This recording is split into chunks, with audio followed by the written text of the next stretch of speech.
আসসালামু আলাইকুম। সবাই কেমন আছেন? আশা করি ভালো আছেন।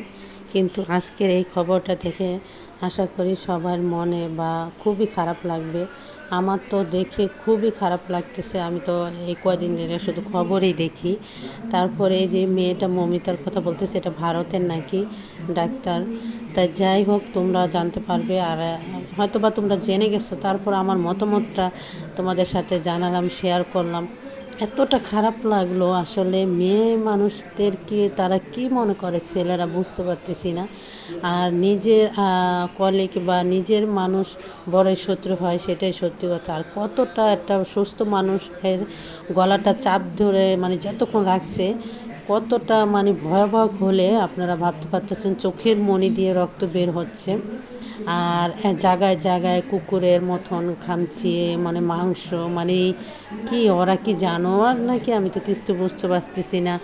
আর একটা শরীরে আপনার 5 থেকে 10 গ্রাম মানে সিএম, ওগুলা কি বলে, কি বলবো, বলার ভাষা নেই। ও মানে 5 থেকে 6, তা সেই জায়গায় 150 পেয়েছে। তা ভাবেন কি অবস্থা। তো মেয়েটার উপরে কতটা শারীরিক নির্যাতন হয়েছে, বলার ভাষা নেই। আমি বুঝতে পারতেছি না ভারতে এখনো কি ধরছে কি না, সরকারে কি করে এটা কিন্তু পুলিশের একদিনের কাজ না। তাদের হলে কিন্তু একদিনের মধ্যে ধরে ফেলতো। এটা তাড়াতাড়ি মানে এনে তাদেরকে শাস্তিটা দেওয়া উচিত ছিল। তাহলে আর কেউ এরকম এরকম ধর্ষণ বা এরকম নির্যাতনভাবে চোখ তাকিয়ে দেখতে পারবে না।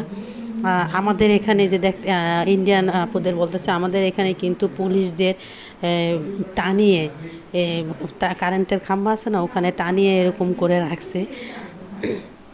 আমার মতে তাদের বিচার এরকম হওয়া উচিত। কারেন্টের খাম্বা আছে না, প্রত্যেকটাকে এরকম কারেন্টের খাম্বা যে ঝুলিয়ে রাখবে, মানুষ জনগণ যাবে আর জুতা পেটা করবে, মানে জীবিত অবস্থায় যতক্ষণ না মরে যাবে আর এরকম করে রাখবে। তাহলে তাদের শাস্তিটা হবে ভালো। জুনিয়র সাকিবের মতন করলেও তাদের শাস্তিটা কম হয়ে যাবে, মানে যতক্ষণ না মরবে। তাহলে তাদেরকে এরকম দেখে জনগণ আর এরকম কোনো মেয়েকে ধর্ষণ করতে পারবে না। ভয়াবহভাবে এরকম ধর্ষণ মানুষরে করে। তাদের ঘরে কি ভাই বোন নেই বা কি, তারা কি বুঝে? আমি তো কিছুই বুঝতেছি না। দেখে চোখের পানি আসলে এতটা খারাপ লাগলো, তা না বলে তোমাদের সাথে শেয়ার না করে পারলাম না। আমার মতামত জানালাম যে আমি এরকম শাস্তি দিতাম যদি আমার হাতে এরকম থাকতো। প্রত্যেকটাকে কারেন্টের খাম্বার মধ্যে ঝুলায় রাখতাম। মেয়ে মানুষ যাবে আর জুতা পিটা করবে যতদিন না মরবে।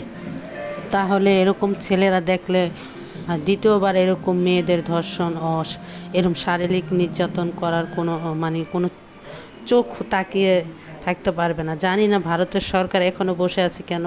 তারা কিন্তু পারলে মুহূর্তের মধ্যে কাজটা করে ফেলতে পারে। কিন্তু ভারতের সবাইকে জানায়, আপনারা সবাই আন্দোলন করেন, এরকম কঠোর শাস্তি হোক যেরকম না করে। আমি আরেকটা, আমাদের বাংলাদেশে এরকম একটা ভয়াবহ ঘটনা হয়েছে।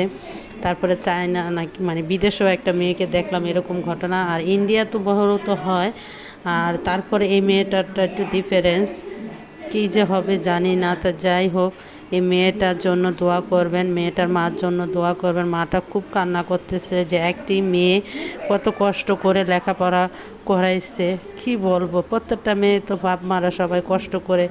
আর যাদের টাকা পয়সা, আমরা মধ্যভূমিতে, তারা তো না খেয়ে না লয়ে তারপরে একটা মেয়ে মানুষ করি, তার মধ্যে যেটা লাস্টে এই ফলাফল, কি বলবো। তা আপনারা সবাই দোয়া করবেন তার জন্য, তাদের ফ্যামিলির জন্য। আল্লাহ হাফেজ।